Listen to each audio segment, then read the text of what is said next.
From Studio 1A in Tampa, Florida, comes a talk show that really feels your pain and tells you like it is. We love America and all that freedom-loving Americans want to protect.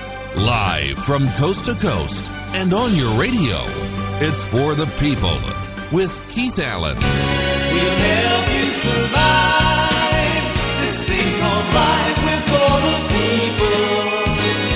Whatever your source of stress or strife, for the people is there. Hello, Mr. and Mrs. America. I'm Keith Allen, and welcoming you to this weekend edition of For the People. Yes, Christmas is right upon us, and I love Christmas. Now, for some of you, bah humbug, I understand. Well, I kind of understand. Some Christmases, let's just say, are better than others. Right? We'll just leave it at that. Some of you have loved ones that have departed, and this is going to be one of my first Christmases without my mother-in-law. So for 16 beautiful years, she was wonderful to have with us for the holidays, great with the kids. She was great with me. I mean, you hear the horror stories, of mother-in-laws, and I just never really had the issues. Oh, she was opinionated. Oh, Gloria? Oh, yeah, she was very opinionated, but she was classy about it. She didn't talk behind the back. She just was very outspoken, and I liked her for it. Spanish grandma, loved the kids.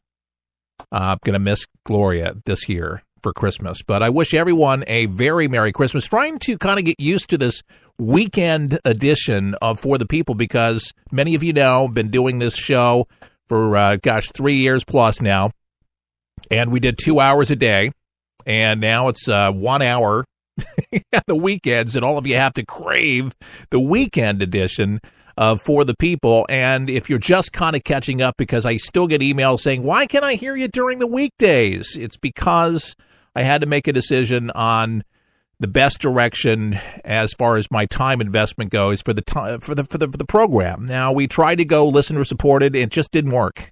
I mean, we got some support, and grateful for that support, and there are people that still support the weekend edition of the broadcast, and really appreciate that as well, because this is still a labor of love. But I'm looking at radio networks, looking at radio groups this year. I have a meeting with Clear Channel, the first of the year, more like, well, not January 1st, but, January, early January. I'm going to sit down with an executive from there and just have some dialogue. No promises, just some dialogue started. We've been talking back and forth, but again, no promises, but just dialogue. And this is where I needed to really put myself to open up those doors. And because they like it to be their product. Still will be very similar to what you've enjoyed on For the People, no matter where I end up. Still will be conservative values. The evangelical stuff will come out. When I say stuff, hey, things I believe in, honestly, to goodness. I mean, I practice it, live it, love it, and believe it. And it needs to come, Merry Christmas, by the way. There is Christ in Christmas, don't forget it. And to all of my Jewish brethren, Happy Hanukkah. We have a lot of good people that listen that are Jewish and Muslim persuasion, whatever your religion is. And I saw this great picture, and it was on the Blaze, of Muslim Americans actually celebrating Christmas. Christ is revered in the Quran. He's not above God by any means to them, but as a very important prophet. But anyway, it was neat to see, because it's a cultural thing in America, Muslims dressed up in Santa outfits and around a Christmas tree. I think that's a very nice thing to see. And even if you're not, a Christian, or because it's something that's celebrated. Did you know? This is a little factoid that over 80% of Americans celebrate Christmas. So it's not a surprise that people kind of assimilate into our culture. It's a cultural thing. It's something that we've been doing for a long, long time, and it's a lot of fun. And it seems like it brings out a lot of good this time of year. A lot of people do a lot of charitable contributions. They give their time, their energy, their effort, toys for tots, and all that good stuff. Yes, it would be good that all this stuff happens all year round, and a lot of times it really does. But the extra effort that's given for children and for families during the holidays, I just think it's a beautiful thing to see it happen, especially when you see an underprivileged kid opening up a gift that was given by somebody from a charitable contribution, have given the gift, wrapped the gift. I just think it's beautiful that people participate. And like I say, I think it really allows our humanity, the good parts of us, to come through this time of year. And I look forward to it, especially for those good things. I'm not talking about the traffic jams, not talking about the mad rushes and the sales in the store when people are elbowing each other, and not that kind of stuff. The good that comes along with it. You know, the commercialization and all that, that's another show. That's another program. Myself, ham dinner this year, and family, low-key, just kind of relaxing a little bit, listening to Christmas music and the Christmas story service, and there you go. No big fanfare, not going away for Christmas, but definitely taking off some time for Christmas this year. Unlike many other Christmases, I am taking off at least 3-4 days just to kind of relax a little bit. This week, a big victory for Republicans. I mean, this week the House and the Senate approved a sweeping tax reform bill that dramatically lowers the corporate tax rate and includes tax breaks for a majority of Americans, you and I. President Donald Trump is expected to sign this legislation into law in the new year. That is basically what the Republicans are hoping for, that this time the U.S. economy gets between 4 and 5%. I mean, that's if the overall bill works. As the Republicans are praying, they're hoping, but praying that it does, then the whole economy is going to be relifted. I believe it's going to work. I believe it's going to be gasoline on the fire, so to speak. It's what small businesses need, what average Americans need, and you know, what would you do with a few extra $1,000? In some cases, what would you do with the money? You're gonna invest it. It's going to be put back in. You're going to pay bills with it. You're going to do good things with it. And that's what Donald Trump thinks. That's what Muchin thinks. Economists think across the country. You're always going to get the Dems that are going to have a negative, take on this, which they're already touting how this is going to hurt the middle class. This is going to hurt the working Americans and all the other stuff. But the thing is, we've had 8 years of Obama where everything was really more or less flat. Nothing happened. And, you got to say to your liberal friends, is that what you want? I mean, haven't you heard any of them say, hey, it's going to destroy the working class and the middle class, blah, blah, blah, blah. But ask them, do they have a better idea? And the fact of the matter is, none of them have a better plan. The Democrats have nothing. Nothing that would counter this tax reform. That's the fact. All right.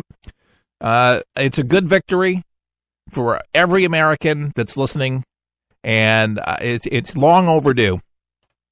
And I think it's a beautiful thing. And this deal with the wall, very contentious, obviously, at the UN. And this is another thing. Look what Donald Trump's doing to the Middle East and the UN. Political commentator Michael Regan. And I really do like Michael Regan. I don't believe, a lot of things that he said, but I support this story. He's mostly good. Thursday, he's slamming the UN General Ambassador, the Assembly, rather, basically condemning President Donald Trump's recognition of Jerusalem as Israel's capital.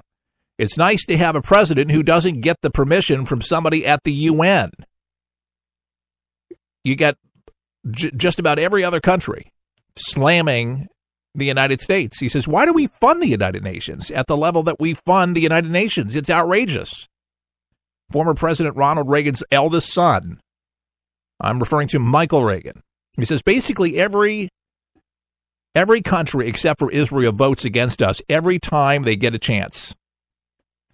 Reagan recalled when the former president ordered the 1986 bombing of Libya. Remember that? In retaliation for the bombing of West Berlin nightclub that ultimately killed 3 people, including 2 U.S. soldiers, and injured 230 others.